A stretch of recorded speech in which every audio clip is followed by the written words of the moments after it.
You ever wonder what happens when someone's petty power trip slams headfirst into real, quiet strength? Picture this, a packed terminal at Chicago O'Hare, buzzing with that frantic energy, people rushing, coffee spilling, jet fuel in the air, and stress just hanging like fog. In the middle of it all stands Dr. Lena Washington, CEO of NextGen Tech, a black woman in a sharp gray suit, cool as a breeze, her braids catching the light as she heads to the first-class line for a flight to Paris. She's not just any passenger leading a 50-person team to seal a game-changing deal, the kind that could make her company a billion-dollar name overnight. But then, bam, a gate agent named Karen Miller decides to play queen of the counter.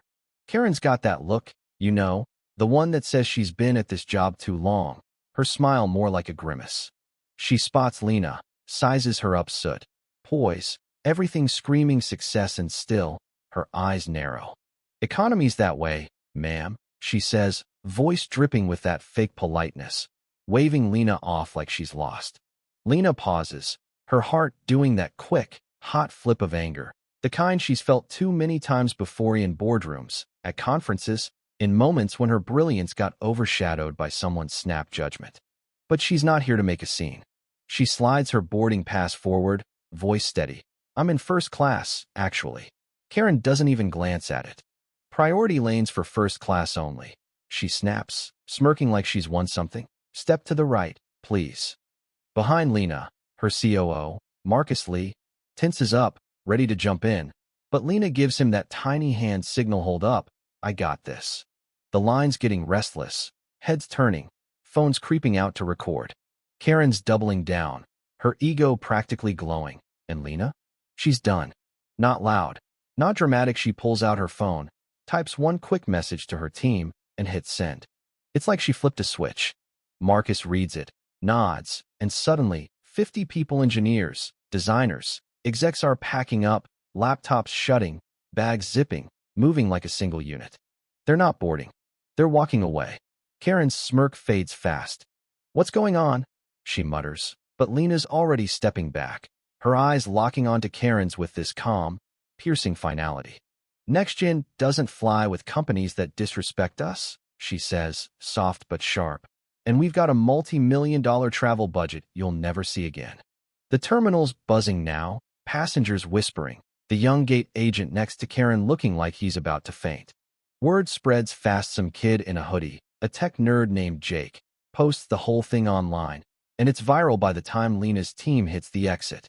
Back at NextGen's sleek private jet, chartered last minute, Lena's staring out at the clouds, her team working quietly around her, focused, loyal.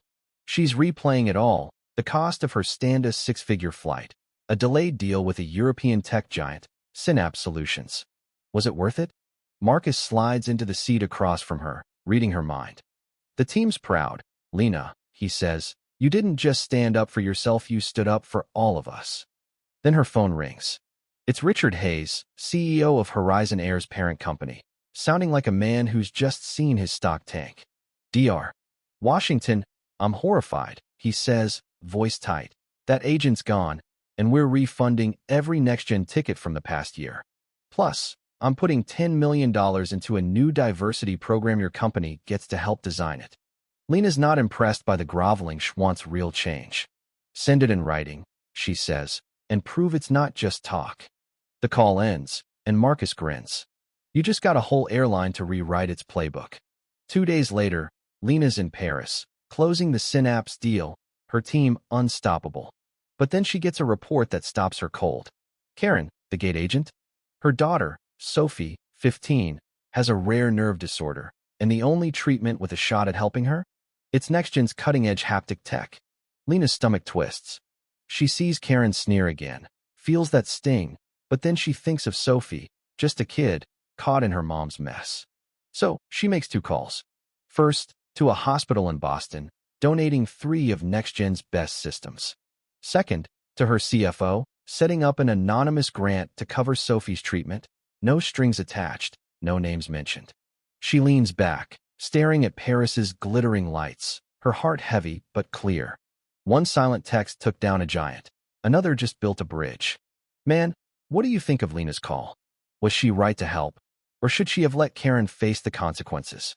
Drop your thoughts below, hit that like button if this hit you hard, and share it with someone who needs to hear it. Subscribe, turn on notifications, let's keep talking about the moments that change everything.